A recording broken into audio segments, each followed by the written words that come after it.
Presiden Joko Widodo memastikan dirinya akan cawe-cawe atau terlibat langsung dalam pemilihan umum 2024. Hal itu disampaikan Presiden saat bertemu sejumlah pimpinan media massa di Istana Negara Senin kemarin. Presiden Jokowi mengklaim siap cawe-cawe di Pilpres 2024 demi kepentingan negara agar pembangunan tetap berlanjut meskipun ada transisi kepemimpinan.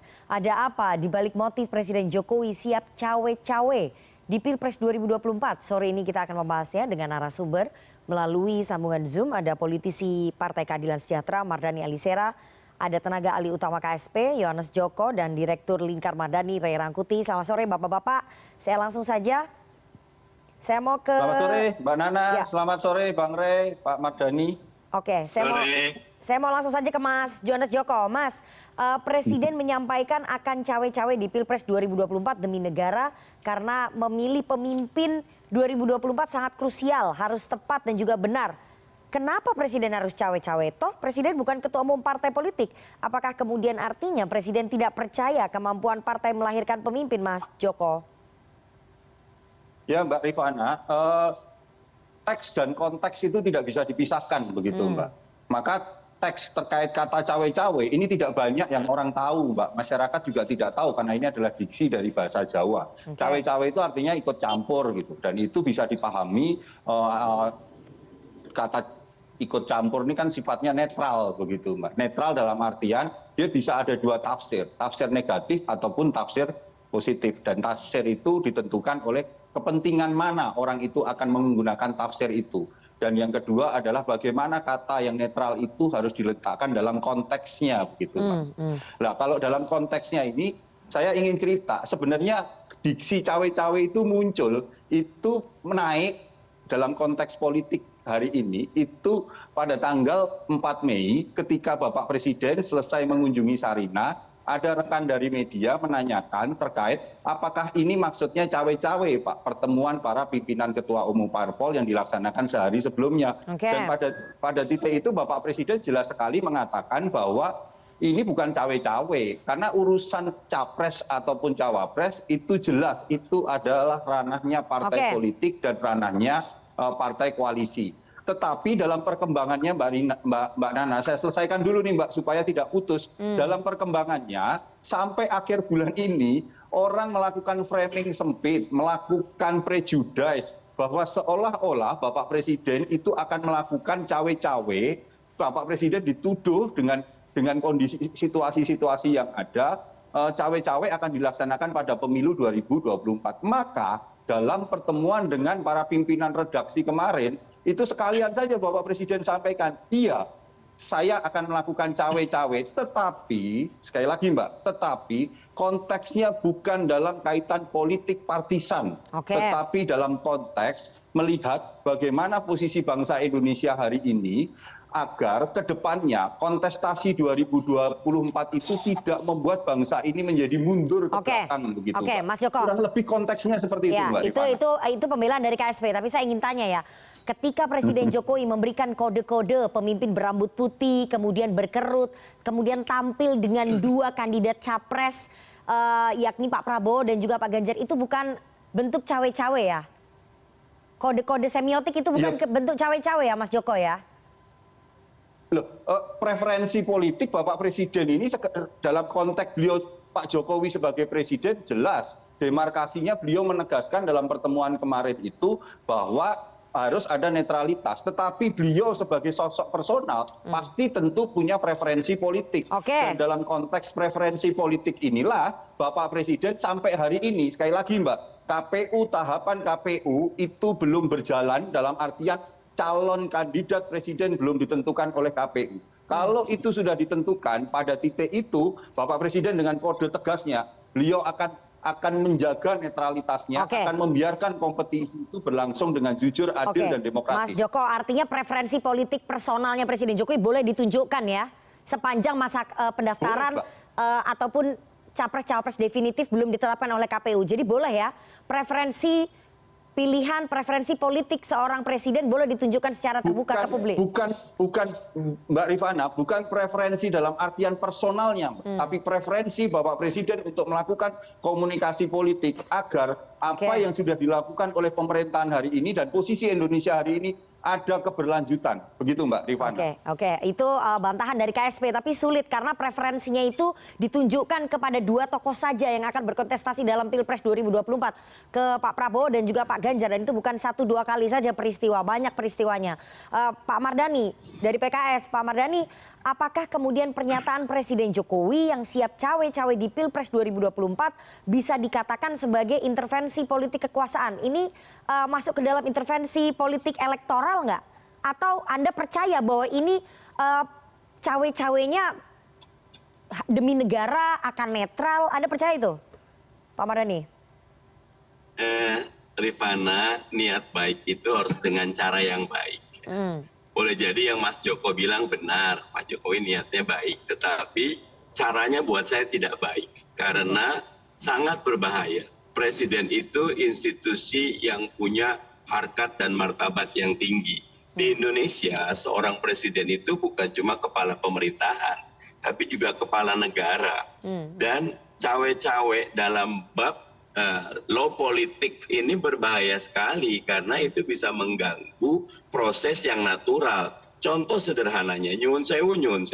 Pak Prabowo dengan sering ikut Pak Jokowi oleh banyak pihak dianggap mendapat keuntungan elektoral gitu. Kemarin Pak Jokowi masih ikut musran, di musran disebut nama-namanya. Nanti akan ada kekisruhan mana membedakan ini personal, ini institusional. Yang paling baik benar-benar jaga kompas moral. Pak Jokowi tidak perlu cawe-cawe karena ke depan itu parpol juga sedang bekerja, ketua umum juga sedang bekerja, capres-cawapres juga sedang berusaha. Nikmati saja menjadi 2 periode presiden itu berat, jaga saja husnul khotimahnya. Begitu Rifana. Oke, jadi sangat berbahaya. Bang Rey, Anda sepakat nggak bahwa ini sangat berbahaya sekali pernyataan Presiden Jokowi karena secara law konteks politik itu sulit dimaknai secara positif oleh masyarakat yang mungkin tingkat pendidikannya tidak setinggi Mas Joko tadi ya. Dan saya mau tanya ya, pantas tidak sih seorang presiden secara terbuka menyampaikan siap cawe-cawe begitu? Bang Rey? Framingnya Mbak Rifana, tolong framingnya untuk tidak itu cawe-cawenya kan jelas. Bukan dalam konteks cawe-cawe politik si partisannya. Jangan diarahkan ke situ Mbak. Oke, silakan Bang Rey. Bung Joko, mau diartikan bagaimanapun pada kenyataannya yang disebut dengan cawe-cawe oleh presiden itu yang merujuk kepada orang per orang gitu loh. Karena itu bisa di-track sebelum-sebelumnya presiden mengatakan rambut putih lah ya kan, calon presidennya sudah ada di sini ya kan, waktu ada deklarasi calon presiden juga hadir di sana gitu. Jadi tidak, menurut saya sih nggak perlu terlalu berbasa-basi membuat arti yang macam-macam bahwa seolah-olah presiden nggak akan terlibat di dalam mendukung seseorang gitu. Kenyataannya itu dilakukan oleh presiden gitu loh kira-kira. Jadi persoalannya kemana presiden, dukungan presiden itu yang ditunggu orang gitu kan.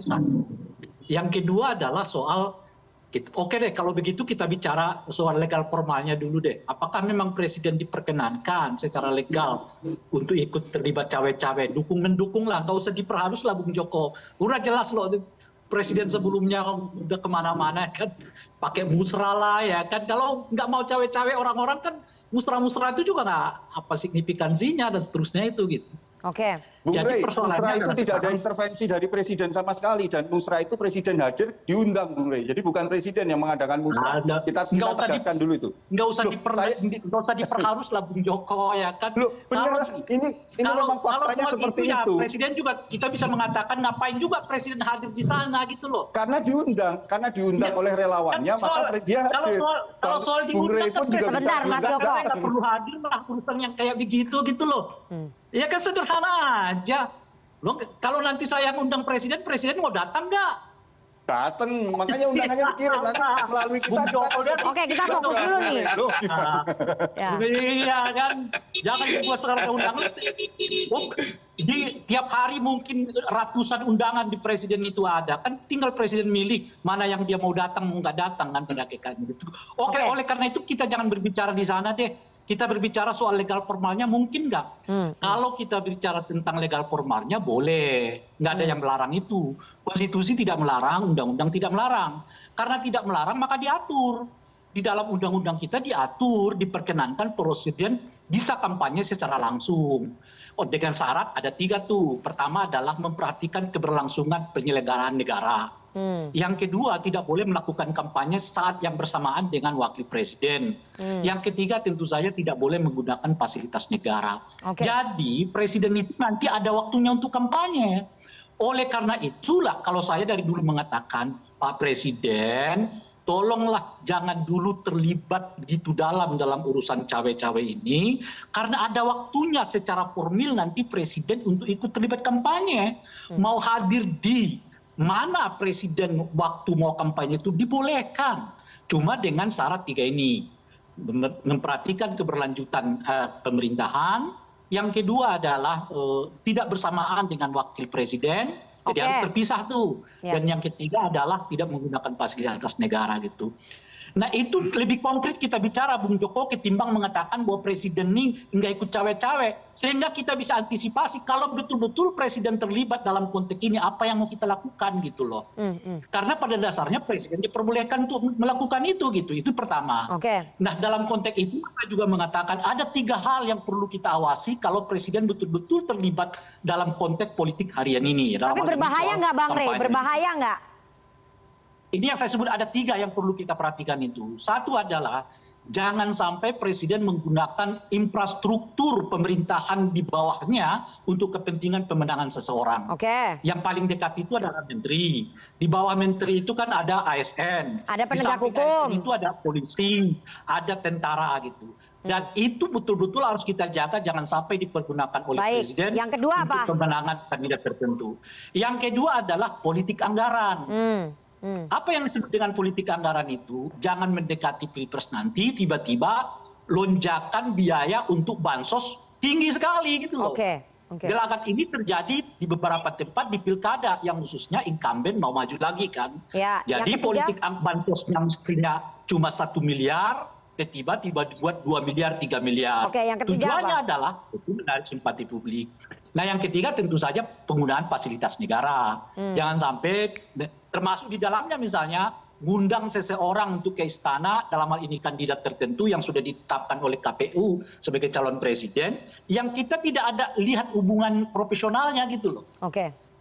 Kan kalau hubungan profesional bisa dijelaskan, oh is okay presiden ketemu dengan menteri gitu ya, presiden ketemu dengan kepala daerah is okay, bisa jelaskan.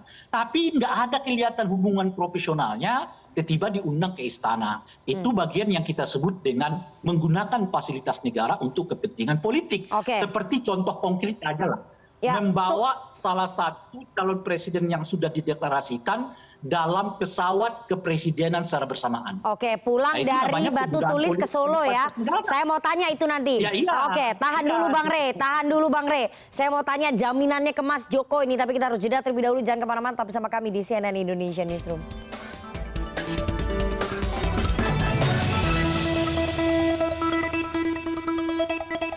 Terima kasih Anda masih bersama kami di CNN Indonesia Newsroom dan kita lanjutkan diskusi kita dengan para narasumber. Ada tenaga ahli utama KSP Johannes Joko, politisi PKS Mardhani Alisera, dan Direktur Lingkar Madani Ray Rangkuti. Mas Joko, saya ingin tanya ya, bagaimana kemudian memberikan jaminan bahwa Presiden tidak akan melakukan hal-hal tadi tuh, melakukan ataupun melanggar soal penggunaan fasilitas negara, politisasi anggaran, kemudian yang ketiga tadi apa itu?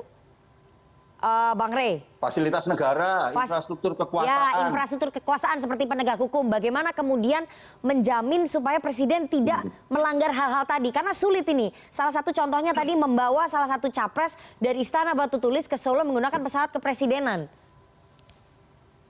Mbak Rifana, yang pertama adalah saya sepakat Mbak apa yang dikatakan Bang Rey tadi itu tentang konteks bahwa ketika itu kampanye, maka jelas Bapak Presiden, Pak Jokowi sebagai Presiden, itu batasan utamanya demarkasinya sudah beliau sampaikan.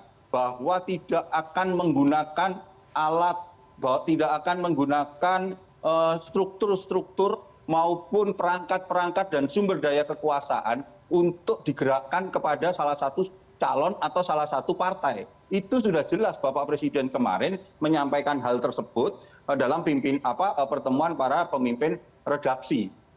Yang harus kita maknai Mbak, bahwa dalam situasi ini hari ini adalah kita belum masuk pada penentuan calon definitif, Mbak. Masih turbulensinya dalam waktu 5 bulan ke depan itu masih banyak hal. Kita tunggu saja sampai November. Karena setelah November, ketika memang sudah diputuskan oleh KPU calon-calonnya, maka semua alat-alat kekuasaan, sumber daya kekuasaan apapun itu harus merujuk benar pada undang-undang. Maka Bapak Presiden kemarin dengan jelas mengatakan, jangan kotori demokrasi ini. Beliau paham benar dengan pelaksanaan undang-undang. Beliau paham benar konteksnya untuk melihat di mana harus memposisikan diri itu, Mbak. Oke, tapi Mas Joko artinya sampai nanti di bulan November boleh ya semua tadi infrastruktur, anggaran, kemudian fasilitas negara dipakai karena belum definitif. Begitu yang bisa saya simpulkan dari pernyataan Anda. Karena kan belum definitif berarti tidak melanggar undang-undang. Menyederhanakan konteks kalau itu, Mbak. Oke, tapi kan tadi Anda katakan sampai bulan November, setelah itu baru boleh setelah itu baru taat dengan undang-undang. Ya apa? Untuk apanya? Seluruh fasilitas negara itu untuk apa? Karena sampai hari ini kita nggak tahu ada calon yang mana. Loh, kan sudah ada calon. Sudah ditentukan untuk partai politik. Mas Joko, Ganjar Pranowo sudah punya tiket resmi ya. PDI Perjuangan itu bisa maju.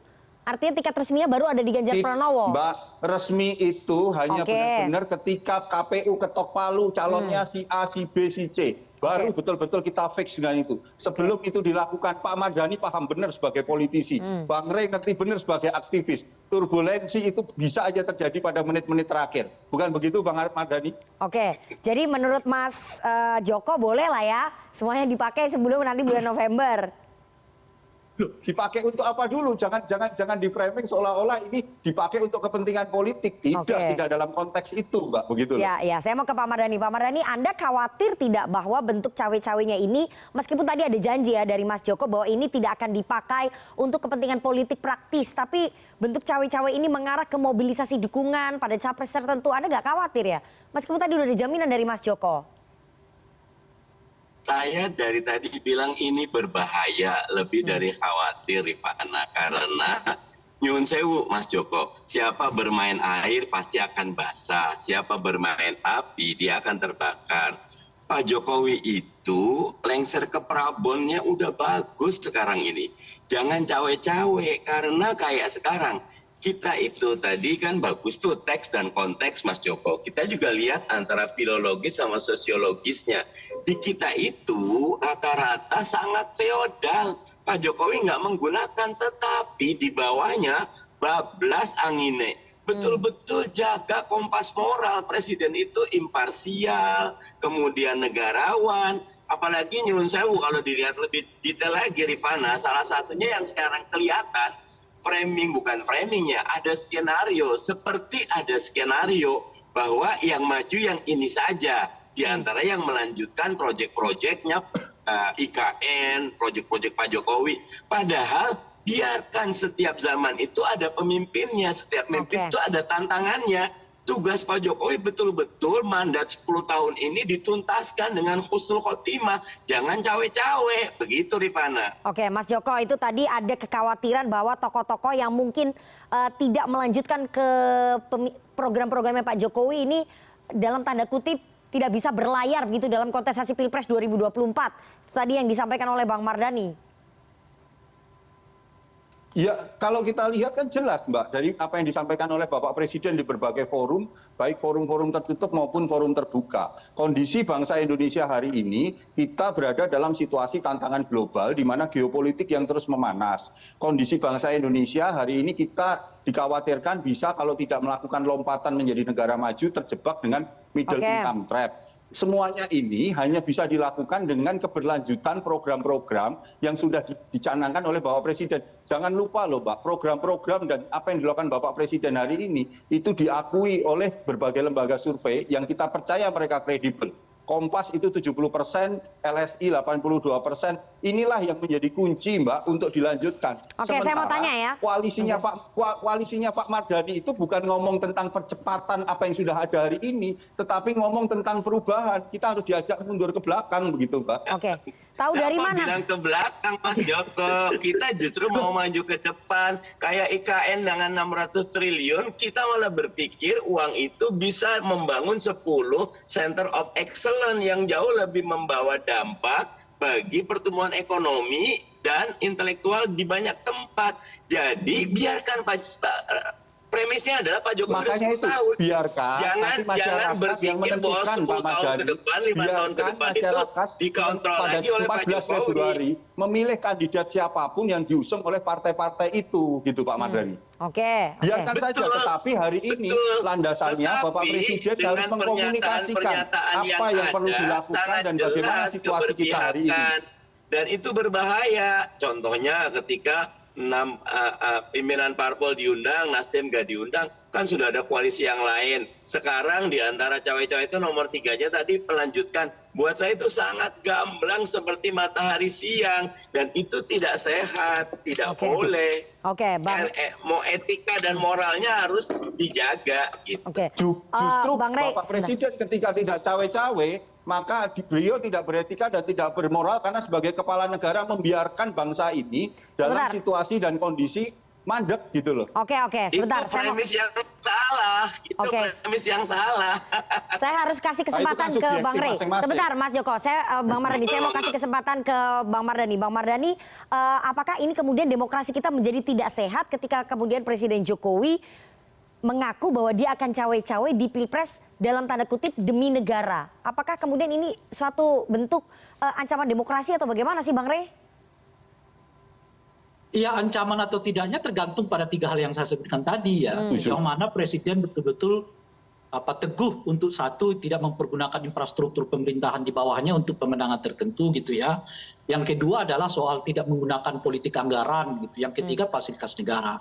Tetapi meskipun begitu kan ada Bawaslu ya. Bawaslu tentu harus dioptimalkan untuk melakukan pengawasan terhadap semua tingkah laku Presiden berkenaan dengan 3 hal yang dimaksud. Tapi kalau Bawaslu juga emoh-emohan, pendekatannya tekstual gitu, itu akan sulit juga gitu ya untuk memastikan apakah 3 hal itu terjadi atau tidak gitu. Tapi memang begini, mungkin sedikit kita agak terkejut karena tiba-tiba ada presiden yang menyatakan dengan terbuka bahwa dirinya ikut cawe-cawe. Mau apalah penafsiran cawe-cawe itu, intinya adalah beliau mau ikut terlibat dalam Pilpres 2024 ini gitu. Sesuatu yang mungkin tidak kita lihat ketika Pak SBY mau lengser gitu ya. Tidak kita lihat pada presiden-presiden sebelumnya memang ketika mereka secara terus terang terbuka menyatakan akan dukung seseorang. Oleh karena itu bagi saya adalah pada tingkat tertentu kita juga harus membiasakan diri kemungkinan dengan tradisi politik seperti ini di mana calon presiden atau mungkin calon kepala daerah itu di tingkat gubernur, kepala bupati wali kota yang saya kira juga akan ikut dengan gaya yang terjadi di Pilpres ini gitu ya. Oke, Bang Rey, saya mau tanya. Mereka kandidat tertentu untuk menggantikan posisi mereka di masa yang akan datang. Oke, satu lagi ini menjadi model baru mungkin ya kepada kepala daerah, gubernur dan juga wali kota. Tapi saya ingin tanya tadi yang disampaikan oleh Pak Mardhani. Taruhlah kita percaya bahwa Pak Jokowi ini akan netral, kemudian tidak akan cawe-cawe demi politik elektoral. Bagaimana dengan struktur di bawahnya? Itu kan tidak akan serta-merta dimaknai sama ataupun punya pemahaman yang sama dengan Pak Jokowi. Ya itu dia, makanya kan itu yang kita sebut jangan sampai infrastruktur di bawahnya itu dipergunakan. Contoh paling konkretnya beginilah misalnya, tiba-tiba ada orang yang menyatakan atau diketahui memilih kandidat tertentu yang tidak sesuai dengan kandidat yang diinginkan oleh Presiden. Karirnya menjadi mandek, dipindah tugaskan, atau bahkan mungkin dicari salah-salahnya sehingga dipecat gitu. Nah ini peristiwa-peristiwa yang seperti ini sebetulnya agak terlalu lazim terjadi di pilkada-pilkada kita gitu. Nah jangan sampai model-model yang kayak begitu juga terangkat ke tingkat nasional, mengingat ini kali pertama kita mendapatkan satu situasi di mana presiden secara terbuka menyatakan akan terlibat di dalam pilkada gitu, atau di dalam pemilihan presiden, di dalam pemilihan presiden gitu.